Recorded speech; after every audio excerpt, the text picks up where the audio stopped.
On the orbital station Viridian Nexus, floating in the quiet dark between star systems, delegates from over 30 species gathered for the Galactic Summit on Mutual Defense and Trade.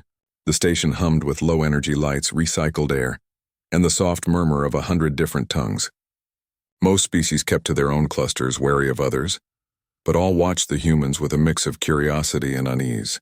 Earth had only joined the Council 5 years ago, and its people were still labeled Deathworlders, a term used for species born on planets so violent and unstable that survival itself was a form of warfare.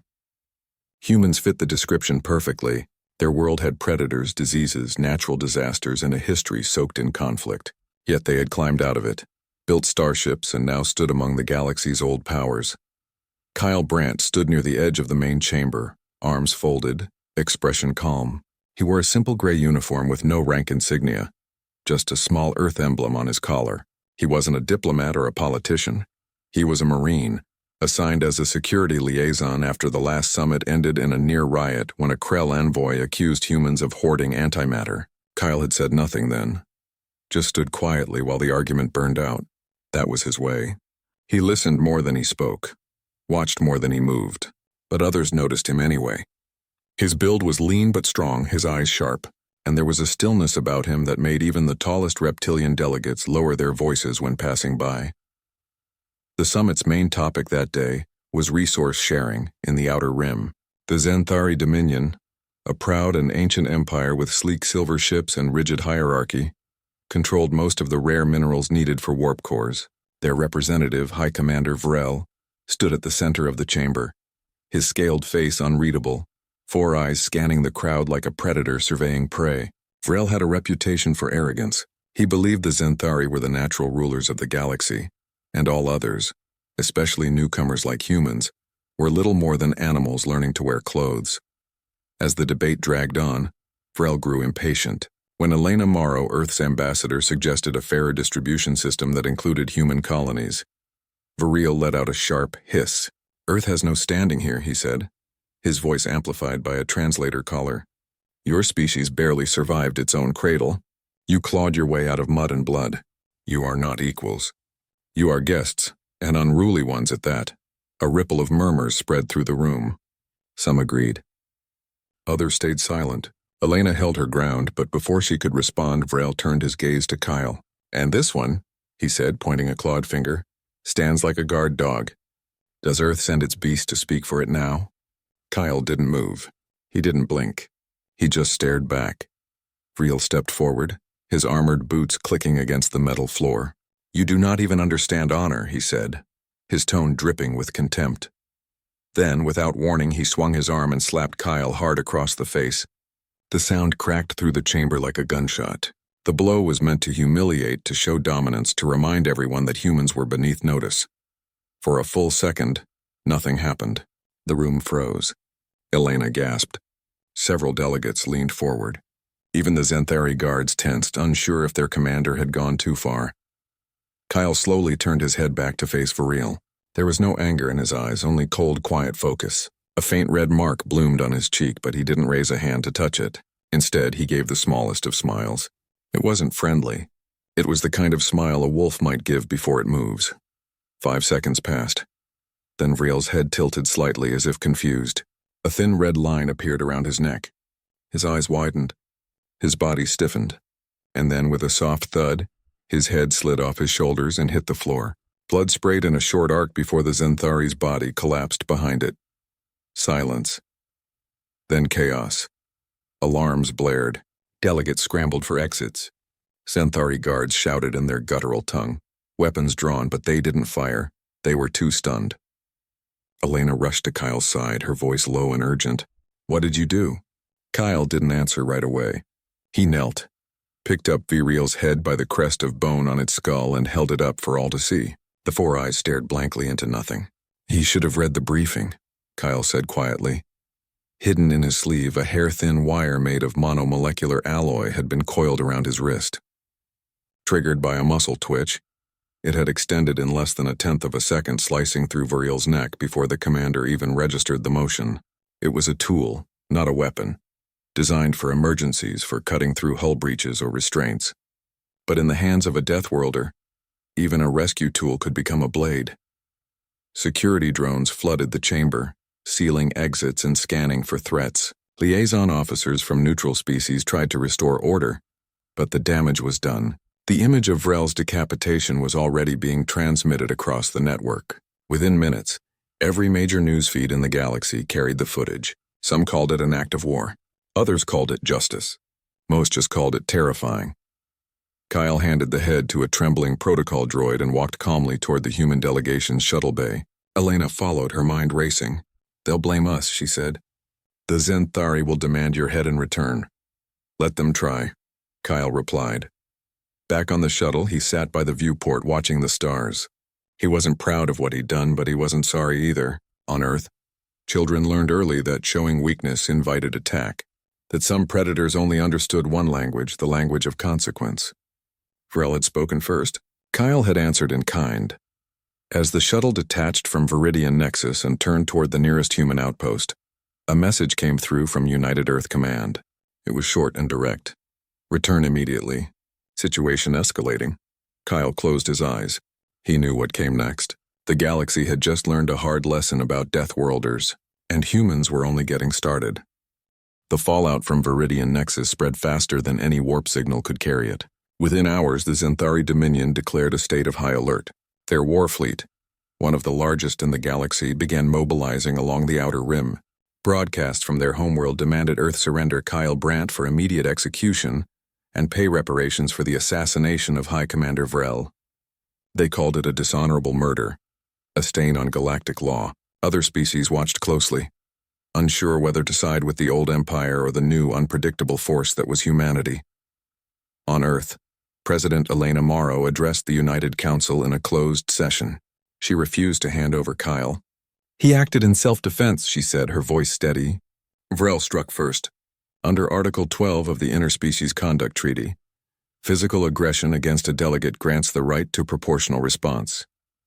The council members exchanged glances. The treaty existed, yes, but no one had ever invoked it after a decapitation. Still, Elena stood firm. Earth would not bow. Not again. Meanwhile, Kyle was not in a cell. He was in a secure residence on Mars Colony 7, under watch but not imprisoned. United Earth Defense Command knew his value. They also knew the Zenthari would not stop at words. Intelligence reports showed unusual ship movements near human frontier colonies. Supply lines were being cut. Civilian freighters went missing. The Dominion was testing Earth's resolve. Assigned to debrief Kyle was Leia Carter, a xenolinguist and strategic analyst with a sharp mind and sharper instincts. She had studied Deathworld cultures for years and understood that human behavior often confused outsiders because it mixed restraint with sudden, overwhelming force. She met Kyle in a quiet room with soft lighting and no windows. He sat calmly, hands on his knees, eyes alert but relaxed. "Why did you kill him so fast?" she asked, not as an accusation but as a question. "Because slow would have been worse," Kyle replied. "If I'd waited, he'd have thought I was scared. If I'd fought back with fists, he'd have called it animal rage. But 5 seconds. That's precision. That's control. That tells them we're not wild. We're just dangerous when crossed." Leah nodded. She'd read the footage frame by frame. The wire, the timing, the lack of hesitation. It wasn't rage. It was discipline. Something the Zenthari didn't expect from mud-born species. As days passed, Leah dug deeper into intercepted Zenthari comms. Using a cracked encryption key from a captured scout drone, she found something chilling. Vrel hadn't been at the summit just to negotiate. He'd been overseeing a secret operation, smuggling bioweapons designed to target human DNA. The plan was to sterilize new Earth colonies, making them uninhabitable without triggering full-scale war. The slap had been a test, to see if humans would react emotionally like frightened prey. If they did, the attack would begin within weeks. Kyle listened in silence when she told him. Then he said, "They picked the wrong species to test." News from the frontier grew worse. The colony of New Olympus, a settlement of 12,000 on the edge of Zenthari-influenced space, reported strange sensor ghosts and jammed signals. Their last message was fragmented. Ships inbound. Not ours. Before going dark, United Earth Command feared the worst. President Morrow authorized a defensive posture. Fleets were repositioned. Civilian evacuations began. But Earth couldn't fight a war on its own. They needed allies. Leah proposed a bold move. Release the evidence of the Zenthari's bioweapon plot to neutral species. If the truth got out, even the Dominion's allies might hesitate. The plan worked better than expected. The Kavani Collective, long suspicious of Zenthari expansion, leaked the data across the galactic net. Outrage followed. Species that once mocked humans now saw them as victims of a hidden genocide. Support for Earth grew. Trade embargoes hit the Dominion. Their fleet slowed. But the Zenthari were not done. Instead of backing down, they doubled down. A massive armada, led by Admiral Kor, Vrel's former second-in-command, set course for New Olympus. Their message was clear. If Earth wouldn't surrender Kyle, they would burn a human world as punishment. Kyle watched the tactical display in the Mars Command Center. New Olympus wasn't just any colony. It was where he'd trained as a cadet, where his younger sister had moved with her family. He turned to Leah. They think we'll panic. They think we'll beg. What do we do? She asked. We show them what a death world really looks like, he said. On New Olympus, colonists received emergency alerts, but instead of fleeing, many stayed. They activated hidden defense protocols, plans developed over years just in case. Automated turrets rose from the ground, drone nests powered up in the hills, underground bunkers filled with supplies and weapons. The colony had been built on a planet with acid storms, predatory flora, and seismic instability. Surviving that had taught them how to prepare for anything. When the Zenthari fleet dropped out of warp above the planet, they expected surrender or chaos. Instead, they found silence. No transmissions. No visible defenses. Just a green-blue world turning slowly in the void. Admiral Kor ordered a landing force. Thousands of armored troops descended in drop pods. The moment they hit the surface, the planet seemed to wake up. Mines detonated underfoot. Drones swarmed from canyon walls. Colonists, farmers, teachers, engineers fought with rifles, traps, and sheer knowledge of the terrain. They used the weather, the wildlife, even the planet's magnetic fields against the invaders. The Zenthari were used to clean, orderly battles. This was something else. This was survival turned into strategy. Within hours, their landing force was in retreat, half of it lost. Back on Mars, Kyle watched the live feed. He didn't smile. He just said, they still don't understand. Leah looked at him. What now? Now they send their flagship, he said. And that's when we go to them. Intelligence confirmed it.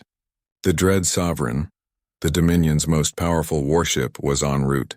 It carried a planet cracker warhead, a device capable of shattering a world's core. Its target, Earth. Kyle stood up. I'm going with the strike team. Leah didn't argue. She knew there was no point. Some things had to be faced head-on, especially when the other side thought you were weak. As preparations began, Kyle packed a small kit, his monowire, a combat knife forged from asteroid iron, and a photo of his sister's kids. He didn't say goodbye. He didn't need to. Action spoke louder than words, especially in the language of Deathworlders. The galaxy was watching, and this time they would see not just a slap answered in 5 seconds, but an empire challenged by those it had underestimated. The Zenthari armada hovered above New Olympus like a storm cloud made of steel and spite. Their ships blotted out the sun, casting long shadows over the colony's valleys and domes. But the expected surrender never came. Instead, the surface erupted in chaos. Controlled, calculated chaos. Hidden turrets opened fire from canyon walls. Drone swarms, no bigger than birds but sharp as razors, tore through landing craft. Colonists used the planet's own dangers against the invaders, luring squads into acid marshes, triggering rock slides with sonic charges, even releasing native predators trained to hunt armored targets. The Zenthari had come expecting docile settlers. They found warriors who had spent generations surviving a world that wanted them dead. Kyle Brandt watched the battle unfold from orbit aboard the human frigate Ironwood. Beside him stood Sergeant Dante Cruz, a veteran with cybernetic eyes and a dry sense of humor, and May Whitlock, a quiet engineer who could rewire a starship blindfolded. They were the core of the strike team assigned to board the Dread Sovereign, the Zenthari flagship now moving into position to deploy its planet cracker warhead. Intel confirmed the weapon was armed. If it fired, New Olympus would crack open like an egg, its core destabilized, its people swallowed by fire and rock. They think we'll beg for mercy, Dante said, cracking his knuckles. They don't know we bring our own kind of mercy. Kyle didn't answer. He was reviewing the schematics of the Dread Sovereign, a monstrous vessel shaped like a coiled serpent, its hull lined with bioreactive armor that healed minor damage. Boarding it would be near impossible. But not for Deathworlders. Humans had spent centuries breaching fortresses, sinking warships, and storming bunkers on their own planet. Space was just another battlefield. The plan was simple because simple worked. The Ironwood and 2 other frigates would launch a feint, attacking the flagship's rear shields while dumping chaff and decoy signals to mimic a full fleet assault. In the confusion, a stealth pod carrying Kyle, Dante, and May would latch onto the ship's maintenance spine, a narrow corridor used for external repairs. From there, they'd cut through the hull and move inward. As the frigates engaged, explosions lit up the void. Centauri point defense turrets swiveled wildly, chasing phantom targets. The stealth pod slipped through like a shadow. It struck the Dread Sovereign's spine with a soft thud, magnetic clamps locking into place. Inside, the 3 humans suited up in light combat armor, helmets sealed, weapons primed. Kyle led the way. A plasma torch hissed as it cut through the outer hull. The metal screamed, then gave way. They dropped into a dimly lit service tunnel, the air thick with the smell of ozone and something organic like wet scales. The Centauri built their ships alive, grown more than constructed, and the walls pulsed faintly with a slow rhythm. "Stay sharp," Kyle whispered. "This place breathes. It might notice us." They moved fast, avoiding main corridors, sticking to ventilation shafts and utility lines. May carried a jammer that scrambled internal sensors, buying them time. Dante covered the rear, his rifle scanning every shadow. The ship groaned around them, a living beast unaware of the parasites in its veins. Twice they encountered patrols. The first time, Kyle used his monowire to silence a pair of guards before they could raise an alarm. The second time, Dante took them down with precise headshots, his cybernetic eyes seeing heat through the dark. They left no bodies behind, dragged them into side chambers, covered them with tarps. Stealth was their shield. Deep inside the ship, they reached the warhead chamber. It was a spherical room, the planet cracker suspended in the center like a black sun, humming with enough energy to unmake a world. May went to work immediately, her fingers flying over a stolen access panel. "It's locked into final sequence," she said. 10 minutes until launch. Can you stop it?" Dante asked. "I can delay it. Maybe disable the targeting. But to fully disarm it, I need to get inside the core housing. That means cutting through 3 layers of fail-safe shielding." "Do it," Kyle said. "We'll hold the door." As May worked, Kyle and Dante barricaded the entrance with wreckage and rigged proximity charges. They didn't have to wait long. Alarms blared. Red lights flashed. The ship knew something was wrong. Heavy footsteps echoed down the hall. Elite Centauri shock troops, taller, armored with venom-dripping blades, charged the chamber. Kyle met them at the threshold. He didn't fire. He moved like water, dodging, weaving, using their momentum against them. One swing of his asteroid iron knife opened a throat. A twist of his wrist sent another crashing into the wall. Dante picked off the rest with short bursts, his aim flawless. But more kept coming. The ship was waking up. "May," Kyle called. "How much time?" 3 minutes. "I'm in the second layer," Kyle nodded. He pulled a small device from his belt, a sonic emitter tuned to the frequency of Centauri pain receptors. He activated it. A high-pitched whine filled the corridor. The shock troops shrieked, clutching their heads, their coordination breaking. It wouldn't last long, but it bought seconds. In those seconds, May finished. "Got it," she said, yanking a crystal core from the housing. The warhead's hum faded to a whisper. "It's dead," but their mission wasn't over. Intel said Admiral Core was on the bridge, overseeing the attack. If they left him alive, he'd just build another weapon. Kyle looked at his team. "We finished this." They moved toward the bridge, now openly fighting their way through. Alarms screamed. Doors sealed, but May bypassed them with quick hacks. Kyle's knife found more throats. Dante's rifle stayed hot. They were tired, bleeding, low on ammo, but they were human, and humans didn't stop until the threat was gone. They reached the bridge. It was vast, filled with glowing consoles and towering command thrones. Admiral Core stood at the center, his scales dark with rage. He turned as they entered, his 4 eyes burning with hatred. "You dare board my ship," he hissed. "You dared threaten my home," Kyle replied. Core drew a ceremonial blade. "I will peel the skin from your bones and feed it to my young." Kyle didn't waste words. He charged. The fight was short. Core was strong, fast-trained in ancient dueling arts. But Kyle had grown up in alleyways and war zones where rules didn't exist. He feinted left, then drove his knife upward through Core's jaw and into his brain. The Admiral collapsed without a sound. As the life left Core's eyes, Kyle pulled a small detonator from his vest. May had planted charges on the ship's core during their approach. "Time to go," he said. They ran. Behind them, the Dread Sovereign began to die. Lights flickered. Walls bled black fluid. By the time they reached the escape pod, the ship was convulsing. They launched just as the core overloaded. The explosion lit up the sky above New Olympus, a silent bloom of fire and metal. The Xanthari Armada, leaderless and confused, broke formation. Some fled. Others surrendered. On the surface, colonists cheered. On Earth, people watched in awe. And in the pod drifting through the dark, Kyle closed his eyes. The reckoning was done. But the galaxy would remember. Because when you strike a Deathworlder, you don't just wake a man. You wake a storm. Inside, the beast meant more than just breaching its hull. It meant surviving its mind. The Dread Sovereign was not like human ships built of cold metal and logic. It was grown, not made. Its corridors lined with pulsing tissue, its air thick with the scent of ammonia and old blood. Every step Kyle took echoed through a living maze that sensed intrusion like a wound. He moved with Dante and May behind him, their boots sticking slightly to the damp floor, their breath fogging in the chill. The ship knew they were there. It just didn't know how dangerous they were yet. They had neutralized the Planet Cracker warhead and killed Admiral Core, but escape was still far off. The Xanthari command structure was fracturing, but automated defenses remained active.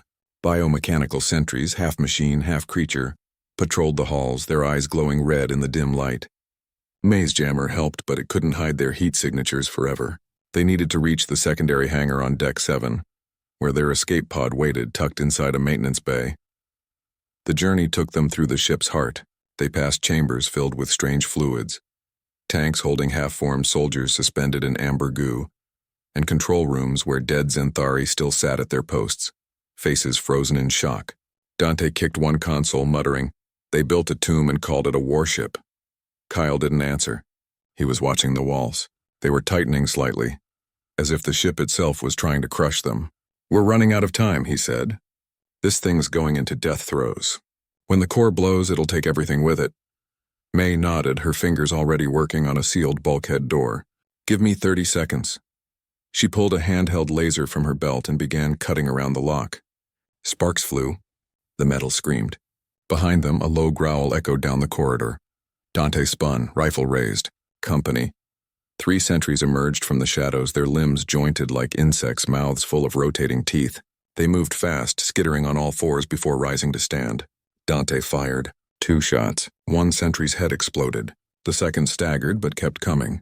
Kyle stepped forward, his knife flashing. He drove it into the creature's chest, twisted and yanked free. Black fluid sprayed. The third lunged. Kyle sidestepped, grabbed its arm and used its own momentum to slam it into the wall. It cracked like dry bone. "Clear," Dante said, scanning the hall. May finished cutting. The door groaned open. Beyond it lay a narrow service tunnel that led toward the hangar. They moved quickly, single file, weapons ready. The tunnel sloped downward, the air growing colder. Somewhere deep in the ship, alarms wailed in a language no human could understand, but the tone was clear. Panic. Halfway through, the floor trembled. A section ahead collapsed, revealing a pit of writhing tendrils below. "Trap," May whispered. Kyle studied the gap. "We jump." Dante went first, landing cleanly on the other side. May followed, her small frame making the leap easy. Kyle took a breath and jumped, but the edge crumbled under his boot. He caught the rim with one hand, legs dangling over the pit. The tendrils reached up, snapping like whips. Dante grabbed his arm and hauled him up. "You owe me a drink," he said. "If we live," Kyle replied. They pressed on. The hangar was close now. They could hear the hum of inactive engines, the occasional clang of loose metal. But as they neared the entrance, Kyle held up a fist. Silence. Then voices. Xanthari voices. Peering around the corner, they saw a squad of survivors. 10 soldiers, battered but armed, guarding the hangar door. One of them held a detonator. "They're going to blow the bay," May whispered. Trap the pod, Kyle thought fast. Charging would get them killed. Waiting would let the ship explode with them inside. He looked at Dante. "Remember New Cairo?" Dante grinned. "Oh yeah. Years ago, during a riot on Mars, they'd used sound to disorient a mob. Low-frequency pulses that made people nauseous and confused." Kyle still carried a modified emitter in his pack. He pulled it out, set the frequency to match Xanthari inner ear sensitivity, and activated it. A deep thrum filled the corridor. The guards clutched their heads, stumbling. One dropped the detonator. Dante fired 3 quick shots, disabling, not killing. Kyle and May rushed forward, securing the detonator and tying the guards with cable ties from their kit. The hangar door opened. Their pod sat waiting, small and scarred but intact. May sprinted to it, powering up the systems. Dante covered the entrance while Kyle did a final sweep.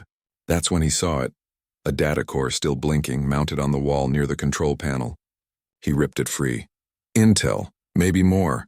Kyle now, May called. He ran. They sealed the pod just as the ship gave a final, shuddering groan. Engines roared to life. The pod shot out of the bay like a bullet, tumbling into open space just as the dread Sovereign's core detonated. Fire swallowed the flagship, pieces of it scattering like shrapnel across the void. In the pod, they floated in silence for a moment, catching their breath. Dante checked his wounds, a gash on his arm, nothing serious. May monitored their course back to the Ironwood. Kyle held the data core, his mind already racing ahead. When they docked, Leah was waiting. She took the core without a word and rushed to the analysis lab. Within an hour, she had decrypted it. The files confirmed what they suspected. The Xanthari Dominion had been planning a systematic purge of all Deathworld species. Humans, the Krell, the Vorn, any race born on violent planets. They believed such species were evolutionary mistakes, too unstable to be allowed in the galactic order. Vrel's mission was just the beginning. Kyle listened, his face unreadable. They saw strength as a disease, he said. And now they're leaderless, Leah replied. Their fleet is scattered.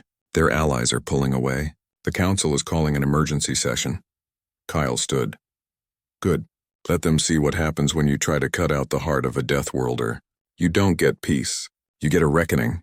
He walked to the viewport, watching the debris field where the dread Sovereign had been. 5 seconds had started this. Now the galaxy would learn the rest of the lesson, not through speeches or treaties, but through action, through consequence, through the quiet certainty that some lines should never be crossed, and if anyone forgot, all they had to do was remember the head that rolled on Viridian Nexus and the storm that followed.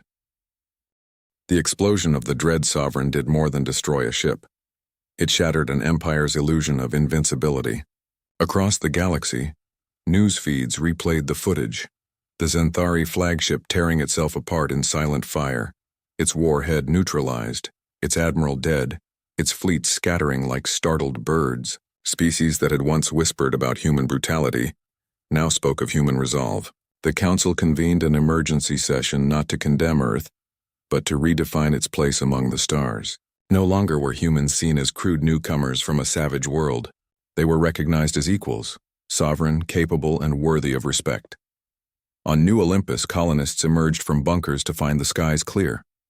The Xanthari Armada had broken formation, many ships surrendering to human patrols, others fleeing into uncharted space. Cleanup began immediately.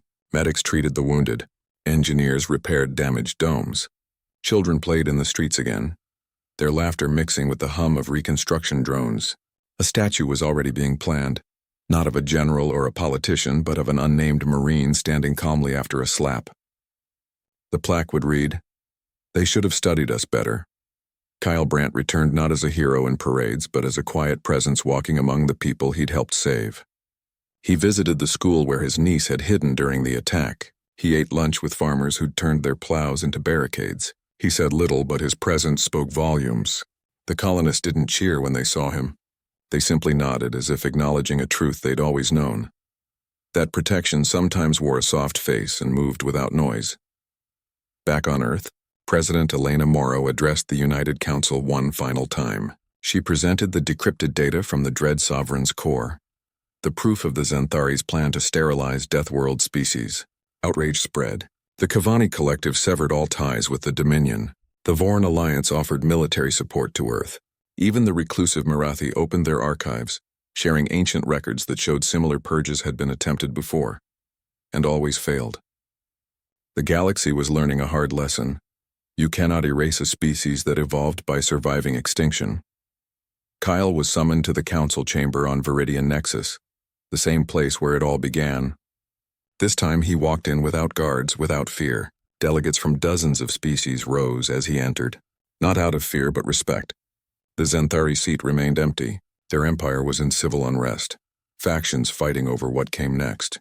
Some called for peace, others vowed revenge, but none dared move against Earth again.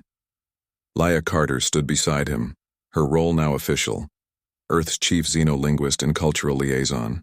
She had written a new primer for diplomats titled, Understanding Deathworlders, A Guide to Coexistence.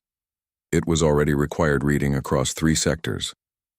In it, she explained that human restraint was not weakness, it was choice. And when that choice was removed, the response was swift, precise, and final. After the session, Leia found Kyle on a quiet observation deck, staring at the stars. They're rewriting the textbooks, she said, leaning on the railing beside him. In 10 years, every child in the galaxy will know what happened here. Kyle didn't look at her. Good. Maybe they'll think twice before slapping someone they don't understand. She smiled faintly. Do you regret it? The 5 seconds? He was silent for a long time.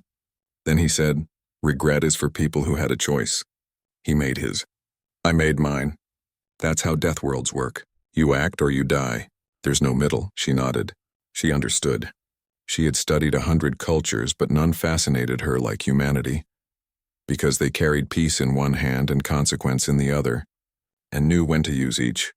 In the weeks that followed, Earth signed new treaties, opened trade routes, and even hosted a cultural exchange program. Human music, art, and stories spread through the galaxy, but so did warnings.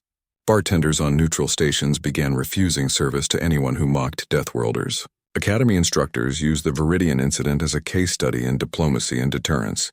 The phrase, don't slap a Deathworlder, became a common saying, spoken with a mix of humor and caution. Kyle eventually returned to Mars Colony 7, not to a barracks, but to a small home near the edge of the Red Plains. He planted a garden, something rare on Mars, and taught survival tactics to cadets who came from across human space. He never spoke of the Dread Sovereign or Vrel, but when asked what it meant to be human, he would say, it means you protect your own. Quietly if you can, loudly if you must. Years later, a young boy from New Olympus, now a thriving world with twice its original population, visited Kyle during a school trip. The boy asked, were you really the one who cut off the alien's head? Kyle looked at him, then at the horizon where dust storms gathered like old ghosts. I was the one who reminded them that respect isn't given because you're strong. It's given because you choose not to be cruel. The boy thought about that. Then he asked, what if someone tries again? Kyle smiled just a little. Then they'll learn the same lesson. In 5 seconds or 5 lifetimes. The galaxy's a big place, but some truths are small enough to fit in a single moment. And somewhere, in 100 different worlds, species looked at Earth not with fear, but with a new kind of understanding. Because the humans had not conquered. They had not demanded tribute or territory. They had simply said, touch us with dishonor and you will meet the edge of our patience. And that edge is very, very sharp.